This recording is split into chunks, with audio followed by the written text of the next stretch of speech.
안녕하세요. 김미나입니다. 우리 이번 시간부터 4시간에 걸쳐서 배울 게 바로 시조예요. 이전에 계속해서 선생님이랑 가사 공부했었는데 사실 가사를 하면서 시조부터 가사가 발달해 왔다 우리가 이렇게 배웠거든. 시조는 여러분들이 아마 시험 보면서 내신에서는 선지로 많이 만났을 것이고 모의고사에서는 되게 낯선 친구들이 많이 나왔을 거예요. 근데 시조를 어떻게 볼 거냐면 오늘은 주제별로 나눠서 4갈래로 나누어서 볼 거거든요. 그래서 시조를 좀 설명해 볼 건데 작품으로 들어가기 전에 아마 시조는 우리가 중학교 때부터 배웠다? 그래도 아직까지 형식상의 특징이나 시조가 뭔지 헷갈리시는 분들이 있을 거예요. 그걸 좀 정리하고 시작하도록 하겠습니다. 시조란 무엇이냐? 일단 시조는 고려 말부터 시작해서 조선 후기까지, 사실 실은 현재까지도 계속 이어지고 있는 발달해온 고유한 정형시입니다. 그래서 정형시란 게 뭐냐면 여기서 정자는 정해진 형식이 있다는 뜻이에요. 그래서 정해진 형식이 있는 시고 우리가 배우게 될 고전시가에서는 고려 말, 조선 전기, 그리고 조선 후기 이렇게 3개로 나누어서 볼 수가 있겠습니다. 형식상의 특징을 보겠습니다. 시조의 형식상 특징은 일단 3장 6구 45자 내외의 글자 규격을 지키고 있는데요. 많이 들어보셨을 텐데 헷갈리시는 분들이 있을 거예요.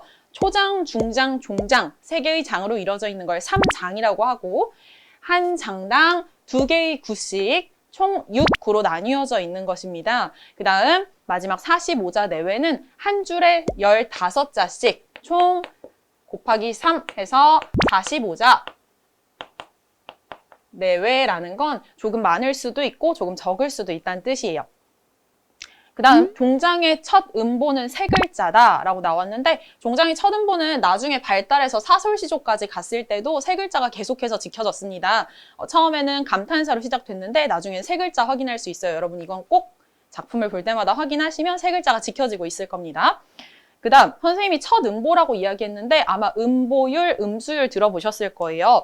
음보율이란 끊어읽기 단위를 이야기하는 거고요. 일정한 끊어읽기 단위가 반복됨으로써 운율을 형성하는 걸 우리가 음보율이라고 부릅니다. 또 음수율은 일정한 글자 수가 반복되는 걸 음수율이라고 하는데요. 작품에서 보면 마음이 어린 훈이 하는 일이 다 어리다. 이렇게 해서 한 구에 4개의 덩어리가 들어가죠. 이걸 우리가 사음보라고 부릅니다.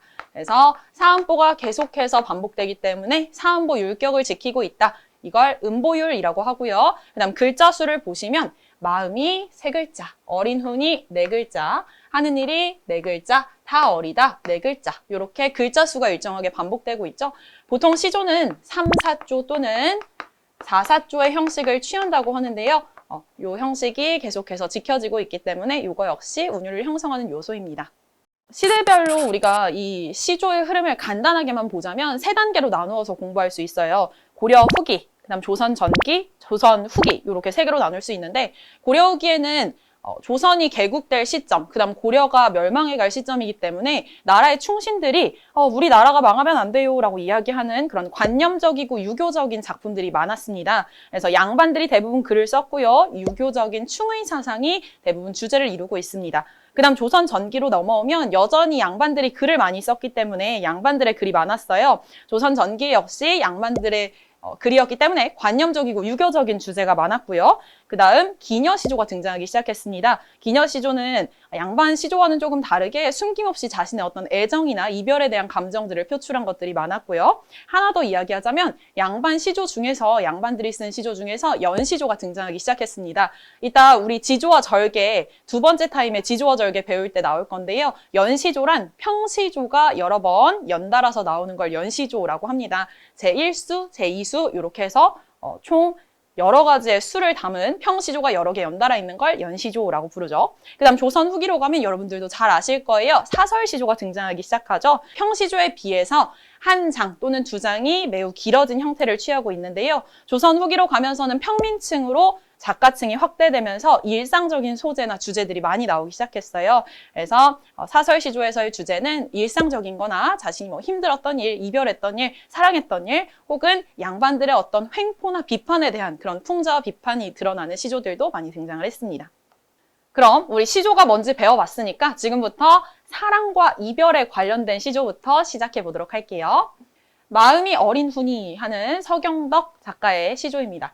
마음이 어린 훈이 하는 일이 다 어리다. 한번 끊어볼게요. 마음이 어린 후니 하는 일이 다 어리다. 이때 어리다라는 표현은 여러분 중세국어 배울 때 배우셨겠지만 어리석다라는 뜻을 가지고 있습니다. 마음이 어리석으니 하는 일이 다 어리석답니다.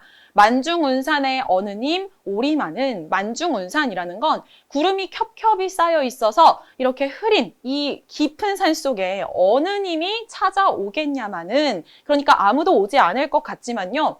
지는 잎 그리고 부는 바람에 행여 긴가노라라는 건 행여 혹시나 그이인가 하노라 하면서 그가 아닐까 하는 기대감을 드러내고 있어요.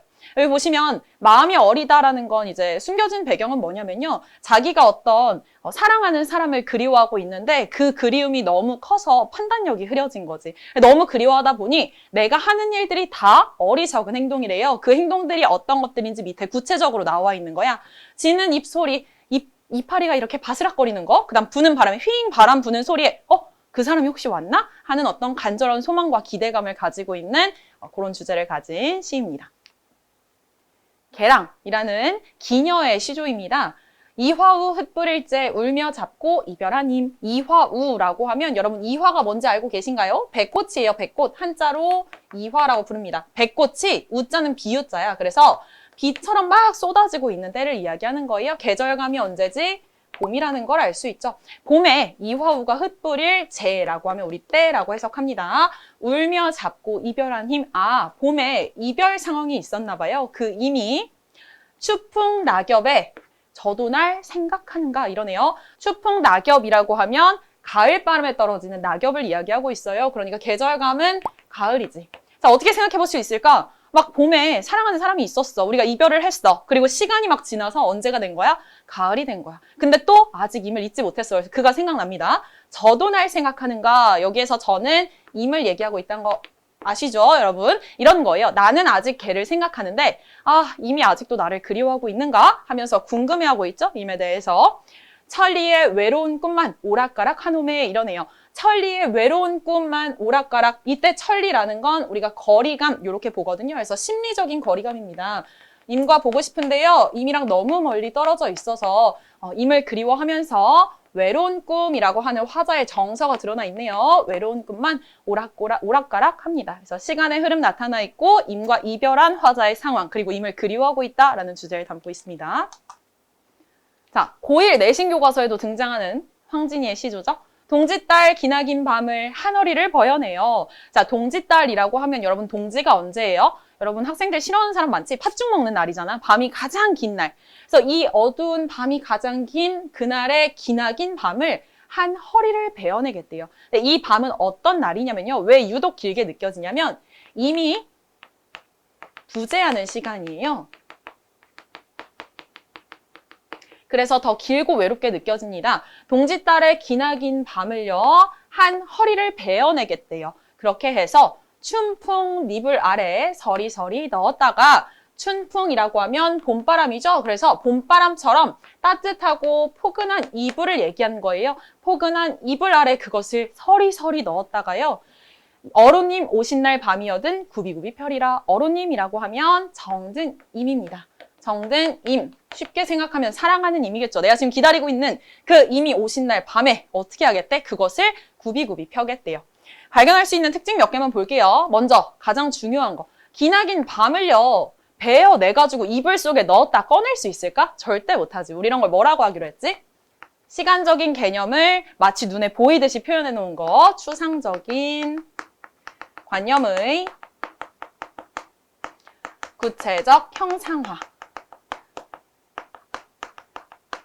학생들에게도 너무나 유명한 시조이긴 하지만 처음 보시는 분들은 꼭 기억해 주셔야 합니다. 이거 가지고 다른 작품들이랑 있는 경우도 굉장히 많거든요. 이걸 사용한 작품들이 많기 때문에. 그래서 밤이라는 시간적 개념을 눈에 보이게 시각화시켜놨다 혹은 형상화시켜놨다, 구체화시켜놨다 여러 가지로 나올 수 있으니까 다 알아두시고 그 다음 서리서리 그리고 구비구비 우린 이런 걸 음성상징어라고 부르기로 했습니다. 음성상징어 중에서도 이 친구들은 눈에 보이는 모양을 흉내낸 말이기 때문에 의태어라고 부르고요.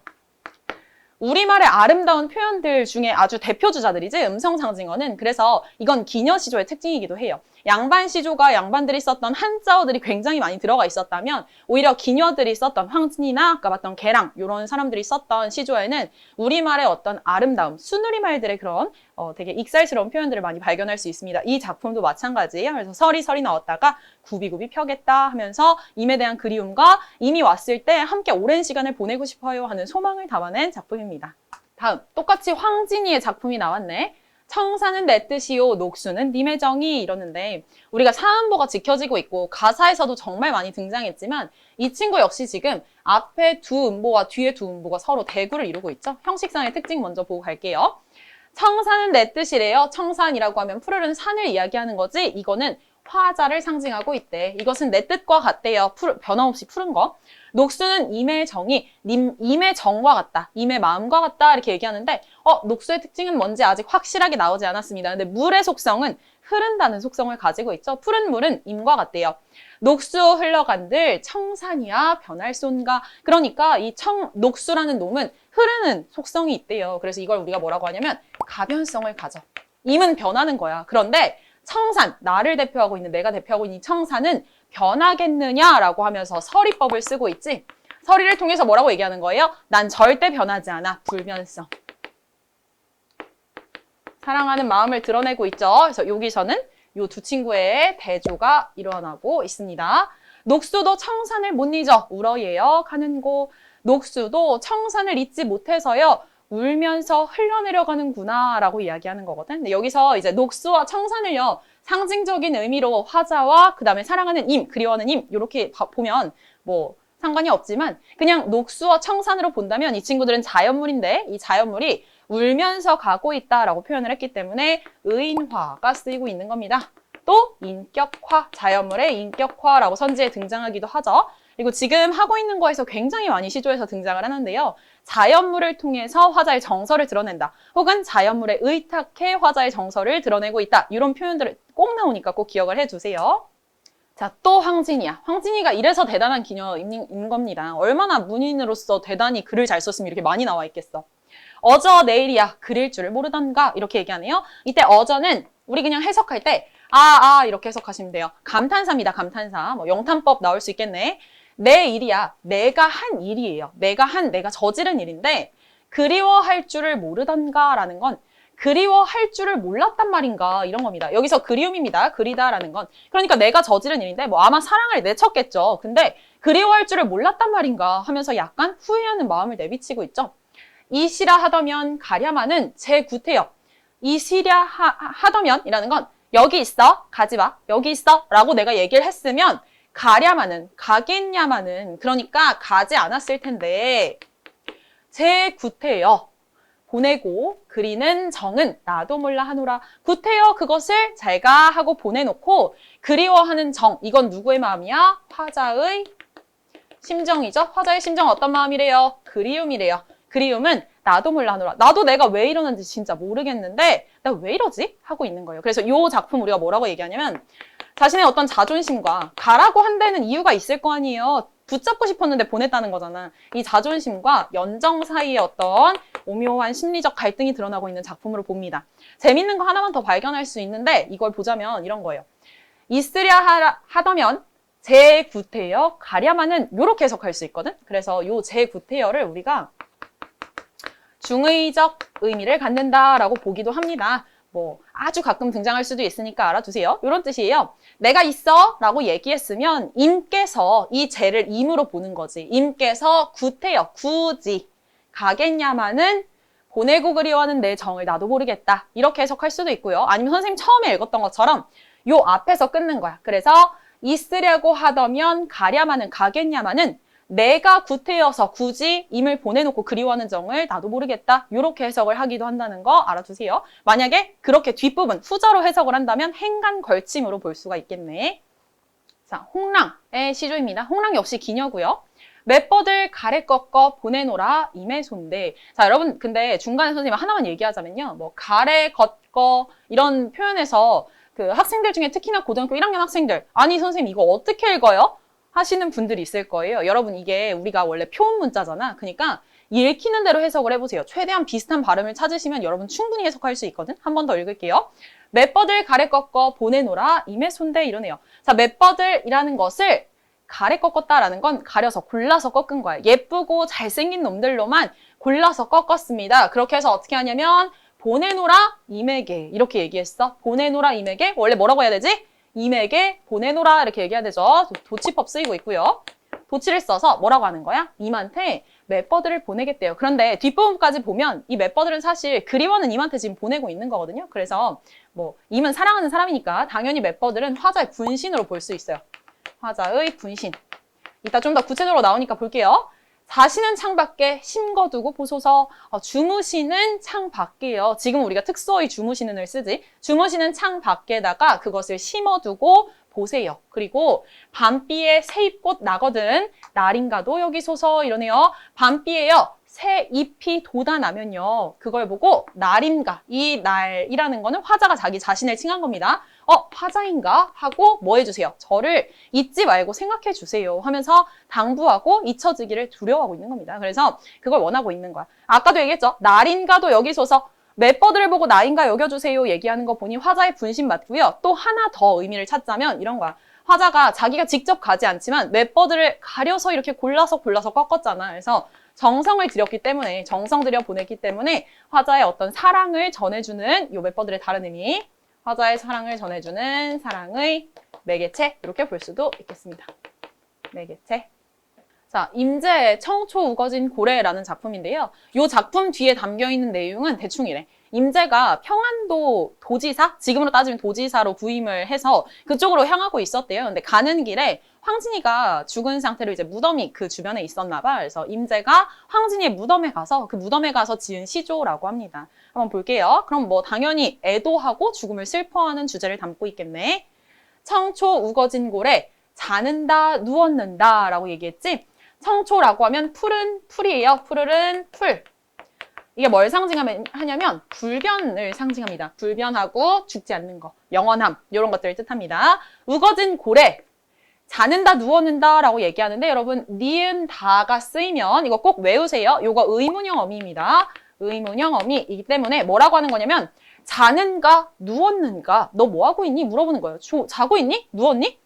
홍안을 어디 두고 백골만 묻혔는다 라고 얘기하네요. 홍안이라고 하면 붉은 얼굴이죠. 이게 어떤 아름답고 젊고 이런 예쁜 얼굴을 뜻하고요. 백골이라고 하면 하얀 뼈만 남아있다라는 겁니다. 그래서 지금 화자가 바라보는 시적 대상이 죽음을 맞이했구나, 죽음을 상징하는구나 라는 걸 우리가 알 수 있습니다. 이건 아름다움 또는 젊은 얼굴 그런 거. 홍안을 어디다 두고 백골만 묻혀 있느냐. 잔잡아 권할 이 없으니 왜 없는 거예요? 죽음을 통한 부재죠. 죽음으로 인한 부재. 그리고 그를 슬퍼하노라 라고 하면서 화자 자신의 정서를 직접 표출하고 있습니다. 그래서 죽은 사람에 대한 애도와 어떤 슬픔을 담고 있는 시조입니다. 그래서 죽음을 이야기하고 있기 때문에 인생 무상이라는 주제를 담고 있다고 볼 수도 있고요. 하나만 체크하고 넘어가자면 여기에 청초, 푸른색, 그 다음에 홍안, 붉은색, 그리고 백골이라는 하얀색, 색채 이미지가 드러나고 있죠. 그래서 색채 이미지를 통해 혹은 우리 시각적 심상이라고 하기도 하죠. 시각적 심상을 통해 시상을 전개하고 있다. 혹은 화자의 슬픔을 드러내기 위해 시적 상황을 구체화하고 있다. 이렇게 볼 수 있겠죠. 네, 우리 사랑과 이별에 관한 시조는 선생님 준비한 건 여기까지고요. 사실 이외에도 굉장히 많은 시조들이 있습니다. 여러분 시조를 만날 때마다요. 그렇게 길지 않으니까 가볍게 빨리빨리 찾아보시고 그때그때 외워두시면 나중에 공부할 때 훨씬 도움이 많이 되거든요. 다음 시간에는 우리가 지조와 절개 관련된 시조로 만나보도록 할게요. 안녕.